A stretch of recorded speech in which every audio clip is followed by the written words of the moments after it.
grinned. Creek looked vaguely like the Wookiee in Star Wars.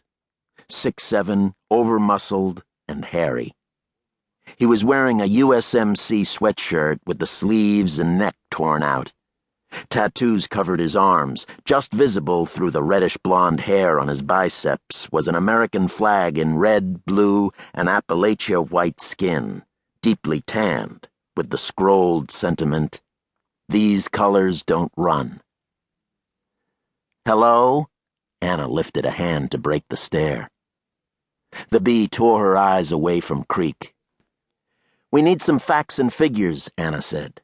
"How many people on the raid, where you're based, what specifically you object to, like that." "We've got it all here, but we've got to hurry," the bee said. She dug into the backpack, came up with a plastic portfolio, and took out a sheet of crisp white paper. Anna flicked on the overhead reading light. The press release was tight, professional, laser-printed.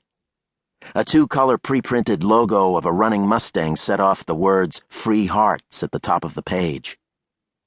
"Are these quotes from you or from the collective?" Anna asked, ticking the paper with a fingernail. "Anything that's in quotes you can attribute to either me or the rat. We wrote the statement jointly." "Will we meet the rat?" Anna asked. She passed the press release to Louis, who slipped it in a spring clip on the side of the fax. "He's in the building now," the bee said, leaning left to peer past Anna out the windshield. "Turn left here," she said. Creek slowed for the turn.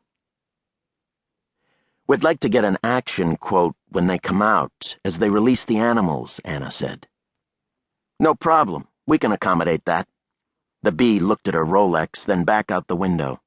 They were right in the middle of the UCLA medical complex. "I'm sorry I'm so snappy, but when Jason agreed to 10:30, we specified exactly 10:30. The raid is already underway." Anna nodded and turned to Louis. "How are the radios?" Louis Martinez sat in an office swivel chair that was bolted to the floor of the truck. From the chair, he could reach the scanners and transmitters, the dual editing stations, the fax and phones, any of the screens in the steel racks. He fiddled with the gear incessantly, trying to capture a mental picture of after-dark Los Angeles in terms of accidents, shootings, car chases, fires, riots. "All clear," he said. "We've got that shooting down in Inglewood, but that ain't much. There's a chase down south, Long Beach, but it's heading the other way." "Track it," Anna said. Cop chases had produced at least 2 famous video clips in the past couple of years. If you could get out in front of one and catch it coming by, it was a sure sale. "I got it," Louis said. He pushed his glasses up his nose and grinned at the bee with his screwy nerd charm. "Why'd you choose bee?" he asked. "I didn't want a warm and fuzzy animal. That's not the point of animal rescue," the bee said. Her response was remote, canned, and Louis's grin slipped a fraction of an inch. "And that's why Steve picked rat," Jason suggested. The bee frowned at the use of Rat's real name, but nodded. "Yes, and because we feel a spiritual affinity with our choices." In the driver's seat, Creek grunted again, shook his head once, quick. Anna was watching him, taking his temperature. He didn't like these people, and he didn't like the professional PR points, the press release, the theatrical ski mask. Too much like a setup, and Creek was pure. A smile curled one corner of Anna's mouth. She could read Creek's mind if she could see his eyes. Creek knew that. He glanced at her, then deliberately pulled his eyes away, and said quickly, "There's a guy on the corner."